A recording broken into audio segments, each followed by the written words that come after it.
Hello, and welcome to another edition of Rail Rangers on the Road.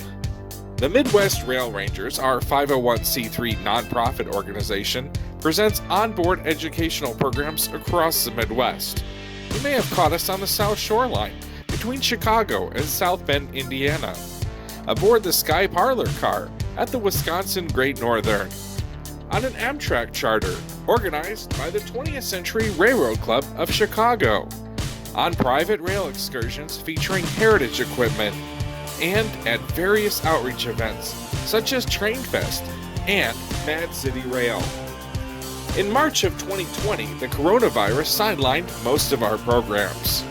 After taking a few months off, we returned with virtual programs, taking you to exciting rail destinations across Illinois, Indiana, Iowa, Michigan, Minnesota, Missouri, and Wisconsin.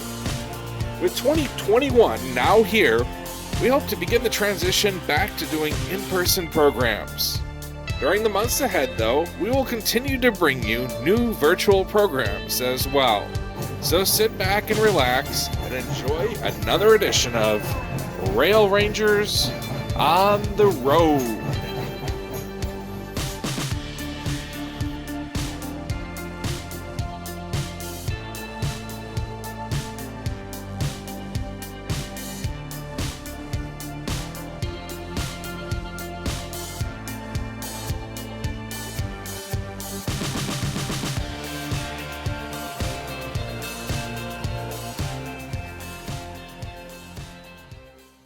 Well, hello everyone, this is Candace Taborn coming to you on March 21st, just after 7 o'clock, here in Rhinelander, Wisconsin, and we're bringing you to some of our favorite places in the Midwest that you can come travel to that have to do with railroads. So we're here in Rhinelander, and I'm going to tell you a little bit more about this depot that's behind me.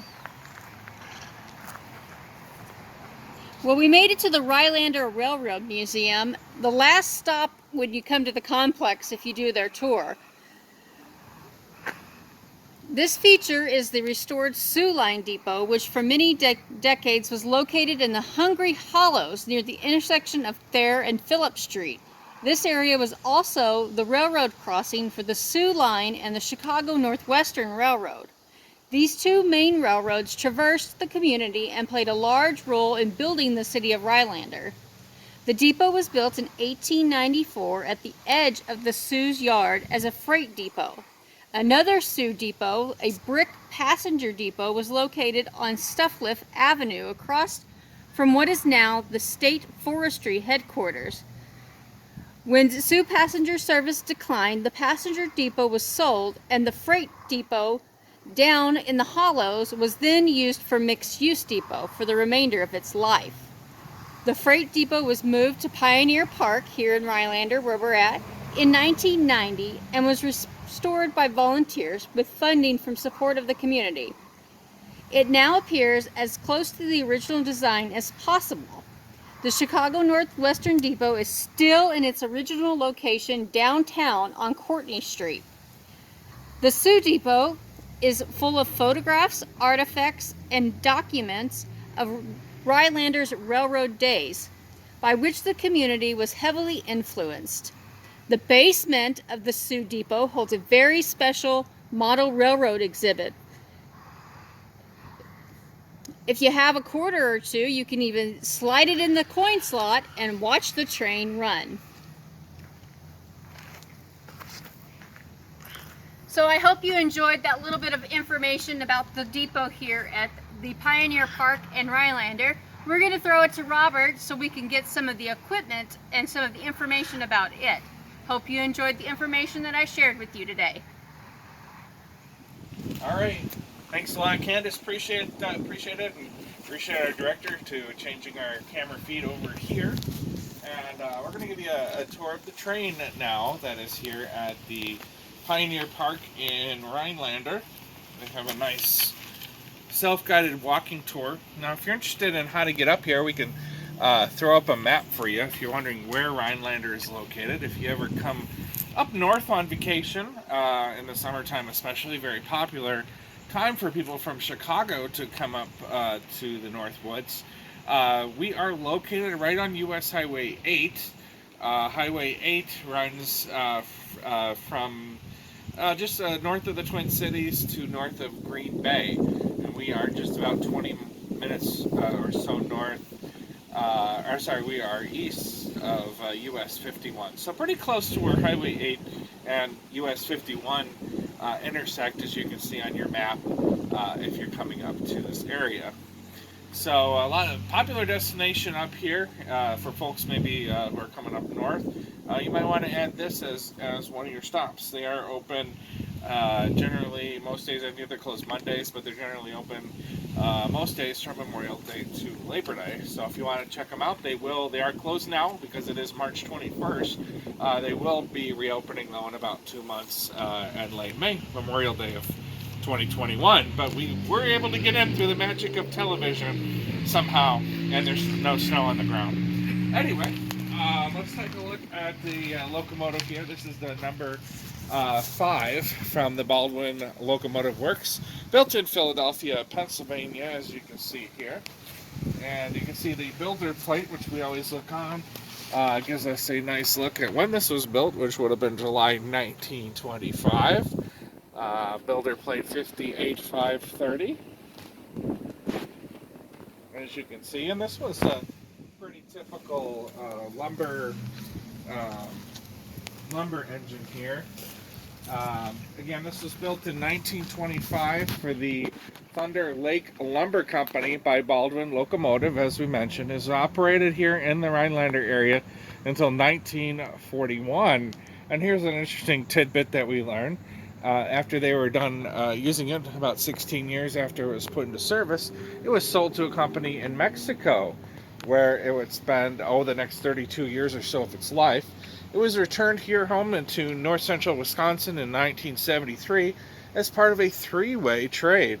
This narrow gauge locomotive was the only locomotive ever bought new by the Thunder Lake Lumber Works Company. So a little history on the locomotive for you here. We make our way down, and you can check out the boiler here. Now you can't get up there, but you can definitely check out the steam locomotive. And if you remember the program we did earlier in Leona last fall, we did a program with the steam engine where we got to see them fire it up. And of course this is not working, but that's all right. And you can see you can see the narrow gauge here, which we mentioned, a little bit smaller than the standard gauge here, but not so much. But it was just easier to get into some of those tight spots in the forest areas where they were going. And we'll take a look. You can see the lumber car here, where they would load on the lumber. You get a good idea. You kind of see what it would look like to haul the logs out. Now, before they had railroads, we learned that a lot of times they would float these the logs and everything's down the river, and some of the streams not so bad, but some of the rivers and streams were actually quite treacherous for floating the lumber down, and they would do that from northern Wisconsin all the way down to central Wisconsin. One of the trickiest rivers we learned was actually the Wisconsin River, which starts right up on the border of Upper Peninsula of Michigan and Wisconsin, near the town of Land O'Lakes, north of Eagle River. Goes all the way down to Portage and through the Wisconsin Dells and makes a 90-degree turn. Goes down into the Mississippi River near Prairie du Chien. All right, well, let's move down here. So it made it a lot easier for the lumber folks, as you can see. So we have a rail car here. This is a coach car, and the narrow gauge coach. This dates all the way back to 1888. It was built in late 1888 into the new year of 1889 for the Flint and Pierre Marquette Railroad. So originally saw service in lower peninsula of Michigan, and then was sold to the Thunder Lake Lumber Company, which by then was called the Robbins Railroad, or nicknamed the Robbins Railroad.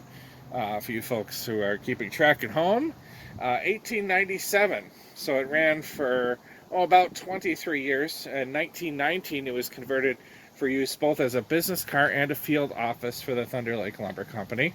Ran as that all the way until the start of World War II, 1941. The car was given to the Woods superintendent. His name was Jack Bell, and was used in private use for about 19 years and donated to the museum here in Rhinelander in 1960 or so by his family. So unfortunately, we can't go in there, and it looks like they're using it for storage. But maybe one day we'll get a chance and it will be open. You never know. Let's see what we got here. Well, it looks like a caboose. You have a nice caboose. Oh! This is the Sioux Line caboose here. Let's take a look at this. The Sioux Line 573. And this was built in 1913. So that would have been, 108 years ago now. And it was built by the Duluth South Shore Atlantic Railroad in the company shops at Marquette, Michigan. Of course, Marquette is in the upper peninsula of Michigan. If you ever get a chance to head to the Marquette area, make sure you check out the Pictured Rocks National Lakeshore. Very beautiful location. So way up on Lake Superior was Marquette, Michigan. It was repainted in 1964. So yeah, 51 years of running on the Duluth South Shore and Atlantic Railroad. Repainted in 1964 for the Sioux Line and was used for another 10 years on the Sioux Line. This very well could have passed through our new Rail Ranger headquarters over in Barron, Wisconsin, which is about 120 miles to the west of here.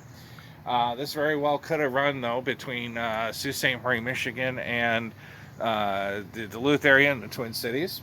So, ran from 1974, as I was saying, and then was donated to the Railroad Museum and restored in 1991 by the Northwoods Woodworkers Club.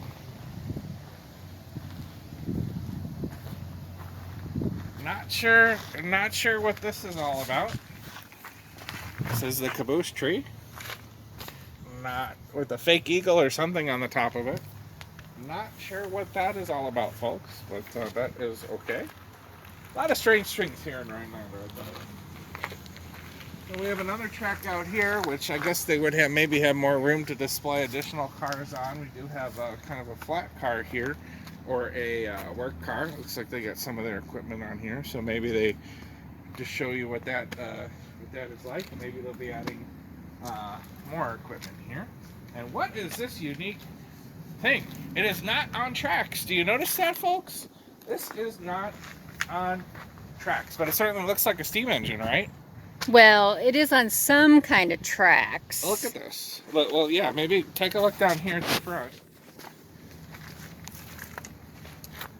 This is very bizarre. I'll tell you what this is here in a little bit. But you can see here, okay, so it looks like a sled. Not kind of, sort of, could run on rails. But then we have, this weird steering wheel kind of thing here. But then we have the front of a locomotive. And that says the Phoenix Manufacturing Company, Eau Claire, Wisconsin, which is near about 40 miles south of our headquarters. The number 14, made in May 21st, 1901. Okay, so steering wheel, steam locomotive, a bench that faces the steam locomotive, the sled there. Let's walk around here. Is anybody piecing this together? If you are, and you're watching this live here, just about 7:15 or so on March 21st, 2021, you're watching this live. You can type in the comments there if you have any idea. Before I reveal this, I'm going to give you a minute here to type in any of the comments over there on the right hand side of your screen if you're starting to piece together maybe what this is. I'll give you about 30 seconds or so. Throw in your comments of what you think this might be by piecing together some of this. And then let's look over here where normally the train, the wheels would be. We have, it almost looks like an army tank. I don't know what else to compare it to, but it looks like, a tank. I've never seen anything quite like this. Have you? No, but it's its own tracks. Yeah, kind of, it makes its own track. All right, shall we tell everybody what this is? Let's do it. All right, so this, if you didn't piece this together, this is known as a steam hauler.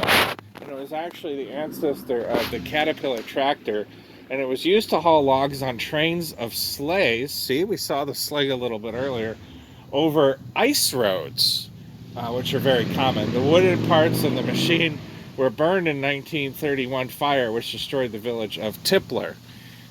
So this would actually be used just like a locomotive, except over ice roads in the winter. And of course, it's March.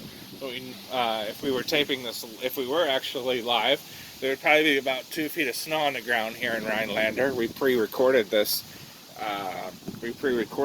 Segment because the park is closed. But yeah, so to get through, they would use this more in the winter. Again, to haul logs on the trains of sleigh over the ice roads. So use this more in the winter when the tracks would become not quite passable here.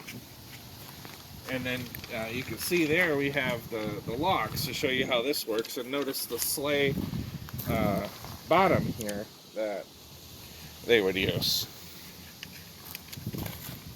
Now let's walk down here and see what else we got.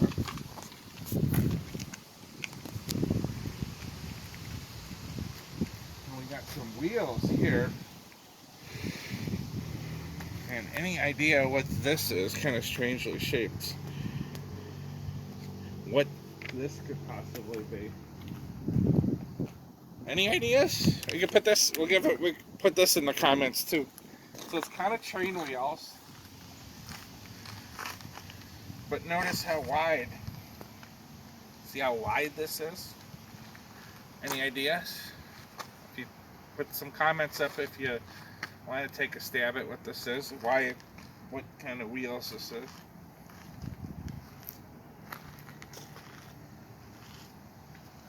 Alright, well, we'll reveal that. These strangely shaped wheels, the concave wheels, or tram wheels as you're looking at, was part of a unit used to travel on parallel logs laid across swampy areas of the forest where it was not practical to build a solid road. These were known as tram roads. So they would run on logs, and that's why it's a lot wider than it would be on rails. I'll show you a couple more things as we wander around outside here. And how about this? All these crazy kind of big wheels and whatnot here. What do you think these would be used for? Do you notice the theme of logging? That might help you here. Well, you can figure out first. You know, if you have any ideas, add it in the comments, and we'll play that game here again. But you can figure I'm about 5'10", so I don't know. I'd say maybe 8 feet. 8 feet tall, maybe 9 feet tall. What do you think? So what possibly could we use these wheels for? Well, answer is these pair right here of they're actually, it looks 8 feet, but it's actually 10 feet exactly from here away to the tip top. And these pair of 10 feet high logging wheels were used to bring virgin pine trees out of northern Wisconsin forest over 100 years ago. So it was used for logging, and they would use these to kind of push the logs out. I have to show you this. It's not really railroad related, but it's kind of cool. If you come up here to Rhinelander, you'll see these all over the city, and they're called Hodags. And they are mythical creatures here. And if you're from Chicago, remember way back they had cows all over Chicago, painted in different colors and things like that. Well, here in Rhinelander, they have Hodags all over the city. You can go on a Hodag tour and drive all around Rhinelander, and you can see little, like Chicago had the cows way back. You can go back and you can see these mythical creatures, different designs and whatnot. And look, oh, we have Robert Neal, our special guest. It's Robert Neal. This is the vice president of the Midwest Rail Rangers. I didn't know Robert Neal was going to be up here. Okay. Hi, Robert. All right. Interesting. Let's go take a look back here. Oh, there's another Hodag. They have these. Literally, there's dozens of these creatures all over the.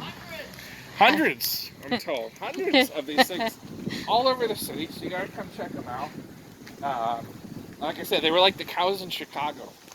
I'll show you one more thing over here before we're gonna wrap it up, and then we'll send it to Candace, who's down in the model railroad. But let's take a look at this. This is kind of the same thing. Look at the sled, where maybe the railroad wheels would be. This was actually a water tank that was used for the ice roads for sleighs to travel over. So again, it was very hard keeping the rails clear of ice and snow when we would get that much snow that we would normally have. But anyway, so that about wraps up the tour of the railroad area on the outside. I'm going to go toss it to Candace, who has now made her way to the bottom of the depot, and she's going to give us a tour of the model railroad. Hi, this is Candace downstairs in the depot with Brendan, and he's going to tell you a little bit about their model railroad. Alright, so what you're kind of looking at here is we have a representation of the rail traffic in and about Rhinelander through about the 20s through 40s, kind of featuring the Chicago Northwestern, Sioux Line, and the Thunder Lake Lumber Company. We also have our paper mill, our main display here, kind of the start of Rhinelander. And did you feature upstairs in the? No. Alright. And so where this is located is in the historic Pioneer Park Historical Complex Depot. So what are we looking at here? What are some of the buildings? Alright, so notable features, we've got the Rhinelander Paper Company, the paper mill, and kind of its evolution.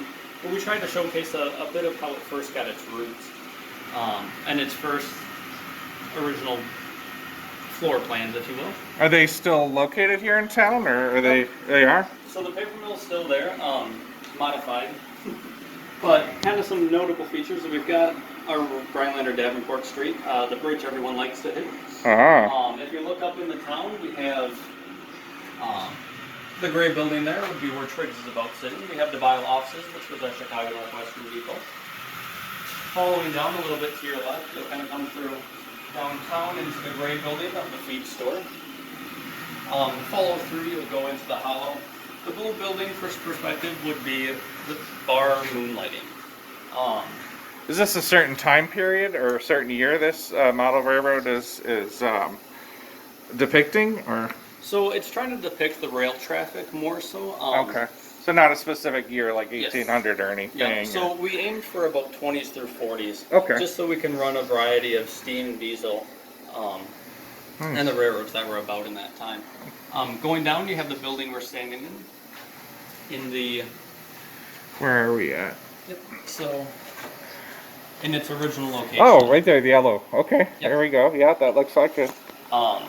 And so that was moved here in 1989. Okay. And then restored for use as the museum. But it originally sat over in the Rhinelander yard. Looking at the yard, we still have 4 stalls of the roundhouse in there current day. The turntable's gone, and the rails still run through it. Going back, you have the viaduct. Is the roundhouse still here in town, or? So we have 4 stalls yet. Oh, it is? Yep, oh, okay, today. Is it a museum, or what? No, it's actually used by the Canadian National yet for. It still is? Storage. Oh, wow. Rail works, high rail storage. Kind of in front here, you've got Boone Lake going through, and then some Phillips Street. Kind of going off on the left side of the layout, kind of loops up to show the industry in and about Michigan with the iron ore mines and such. Okay. What do you have down here? Kind of forest, or? There's a forest, and if you walk around, you'll see the mine. Okay.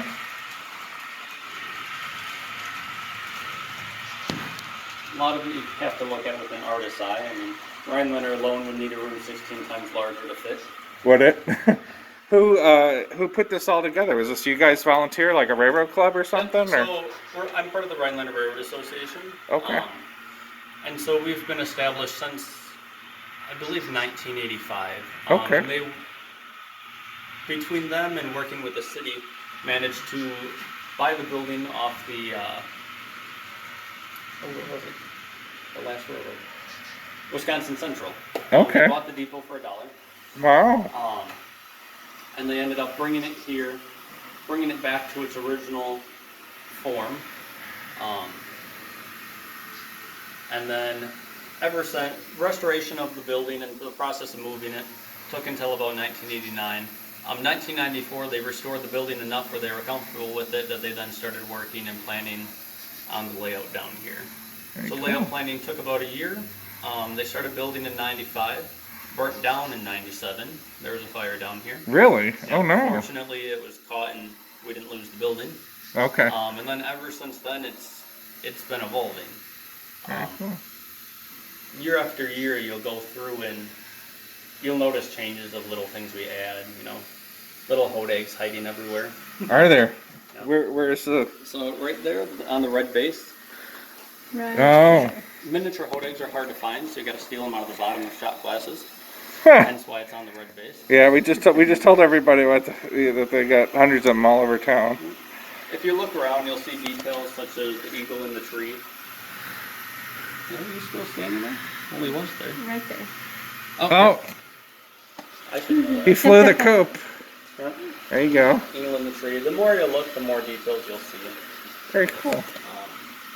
Porcupine, the flight people miss. Nice. We enjoy it. All right, well, Brendan, thank you for your information about your layout down here. We're going to go upstairs with Robert for a walkthrough of upstairs in the depot. All right, thanks, Candace. That was really cool. She's down below. Gonna make her way up here, but I'm gonna give you a tour of what's above our head from the model railroad here, and this is a look at some of the stuff in the upstairs of the depot. And boy, do they have a nice collection here. One of these things we have here is tie date nails. You can see they have different numbers on them. All these different numbers: 40, 57. 67, and we came across some of these. Somebody actually donated some of these from the Fort Madison depot, and we were kind of wondering what these were. And we did a little bit of research, and these, which you're looking at up here, the tie date nails were driven into railroad ties to indicate the year the tie was put into service. The dates numbered are either raised or indented, so this is like 52, so that probably would have been either 1852 or 1952. The road department was able to tell when the tie was laid from their records. They were able to evaluate it by the type of creosol or other treatment that was needed to prolong the life of the tie. Most nails are made of steel, however, aluminum, copper, and even plastic were used at times. Heads were different shapes, as you can see, but most were round, really, as you can see. Dates between 1901 and 1909 were indicated by double digits: 01, 02, 03. These early nails are hard to find. Most railroads discontinued them after 1946, so that's why I told you here 52 is probably 1852 versus 1952. So nails recent or later dates are the most valuable today. There's actually a whole market of people who collect this, believe it or not. Back in the heyday of railroading, hundreds of millions of ties, so they're pretty common, but some people like collecting them. As you can see, there's a whole bunch of memorabilia here. We have some model railroads there. Railroad lantern. And these would actually turn red and green, and this would actually turn. And they were a type of signal. So you can see various photos. As I mentioned, this is Sioux Line, and then became part of Wisconsin Central. So there's a lot of photos here. Sioux Line, Wisconsin Central, and they have the city names of some of the other small communities. Gaijin, Starks, Roosevelt, some of the other cities. Here, there's some of the old-time luggage, 3-piece trunk and 2 suitcases. A little pot-belly stove here in the depot. Just a lot of cool stuff to look at. Definitely come check it out. There's rooms and rooms of memorabilia for you to check out here. There's the conductor's desk here. You can see. So this chair is pretty cool. 1912 to 1946 J.W. Macaroni Car Clark Sioux Line Railroad. And you can see all the stamps that they would have, as they would often stamp the tickets. And there's some insulator caps. A lot of people collect those. Those are on little telegraph poles. And it looks like we have some old railroad instructions here, an agent's copy. Kind of cool. Those are railroad orders. And you can see here, there's some tickets. Getting ready to do some tickets from the Chicago Northwestern. Looks like they're going to Denver, according to that. One night to Denver. There's some old uniforms that were donated here. Chicago Northwestern. And this is one of my favorite things, is the railroad pass collection. I have a friend who has them for the Burlington, and the employees would actually have these here. And you can see from Minneapolis, St. Paul, and Sault Ste. Marie Railway, and then into the Chicago and Northwestern. So if somebody worked for the railroad, they'd get one of these issued to them, and then they would get to usually ride that line or the entire system, depending on what it says, for free. So this is a nice collection of railroad passes. They have almost every year here, which is pretty cool. And there's some conductor hats and some blankets. Some from the Burlington, some stationery there from the Burlington. Ruler from the Rock Island. And we can take a look in the next room here, see what we got. We got some books and magazines here. Let's see what we got. We got some old railroad tools in this room. Some track leveling tools. All the different stuff. Old record player, soda machine. And what's kind of cool, you can see some of the writing on the walls here. And that looks like 16, so maybe 1916. Can you see that? Okay. All right. Lots of cool stuff. I don't want to spoil it. I'm not going to show you everything because we want you to come here to Rhinelander, Wisconsin, and visit the Pioneer Park Historical Complex. They will be back open Memorial Day of 2021. They're closed right now because it is March of 2021. But come back and check them out when they reopen. Thanks so much for joining us. Midwest Rail Rangers, one of our virtual education programs on the road. So on behalf of the Midwest Rail Rangers, 20th Century Railroad Club of Chicago, and trainweb.com, and all of our other partners, thanks so much for joining us. And we will be back next month in April with yet another Rail Rangers on the Road program for you.